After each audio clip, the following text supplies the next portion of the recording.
வேலை வெட்டியெல்லாம் விட்டுட்டு இப்படி வந்துட்டீங்களே, தமிழ்னு தமிழ ஆராய்ச்சி பண்ணுறேன், தமிழ் மக்களை பற்றி ஆராய்ச்சி பண்ணுறேன்னு நீங்கள் இப்படி இருக்கீங்களே, பிற்காலத்தில் என்ன பண்ண போகிறீங்க அப்படின்னு ஒருத்தர் கேட்டதுக்கு பதில் சொல்கிறாரு, என்னை சுற்றி நண்பர்கள் இருக்காங்க அப்படின்னாரு. இவருக்கு உடல்நிலை சரியில்லாமல் போகுது. சரியில்லாமல் போன கொஞ்ச நாளில் அதுக்கப்புறம் மருத்துவமனையிலேருந்து தேறி மீண்டு வர்றாரு. வந்ததுக்கப்புறம் அவரை உட்கார வச்சு பேட்டி எடுக்கிறாங்க. அரை நாக்கு தான் இருக்குது அவர்கிட்ட. அதோட பேசுகிறாரு. மருத்துவ செலவுக்கு பண வசதி இல்லாமல் இப்போ இவ்வளோ கஷ்டப்படுறீங்களே அப்படின்னு கேட்டு, நீங்கள் மறுபடியும் இதுக்குள்ளே தான் வரப்போகிறீங்களா, இந்த ஆராய்ச்சி தான் பண்ண போகிறீங்களா கேள்வி கேட்குறாங்க. அதுக்கு அவரோட பதில், பரவாயில்ல, இந்த மக்களுக்காக என்னால் முடிஞ்ச வரைக்கும், என் உயிர் இருக்கிற வரைக்கும் நான் என்னென்ன விஷயங்களை கண்டுபிடிக்கணுமோ அத்தனையும் கண்டுபிடிச்சிக்கிட்டே இருப்பேன் அப்படின்னு சொல்கிறாரு. அடுத்து கொஞ்ச நாளில் அவர் இறந்து போகிறாரு.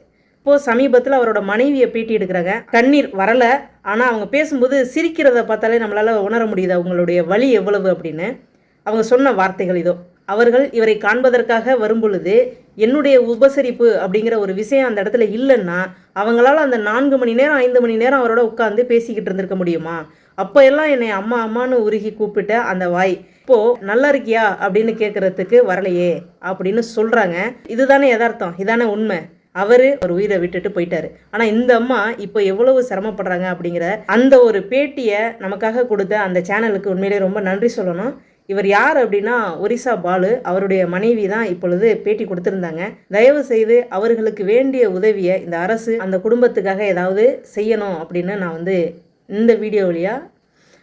அவர் இறப்புக்கு பின்னால் இருக்கக்கூடியது எதிரிகள் அப்படின்லாம் அவர் சொல்லலைங்க. அவர் வாயாலே சொல்கிறது என்னென்னா துரோகிகள் அப்படின்னு. மீண்டும் அடுத்த ஒரு சுவாரஸ்யமான விஷயத்தோடு உங்களை நான் சந்திக்கிறேன்.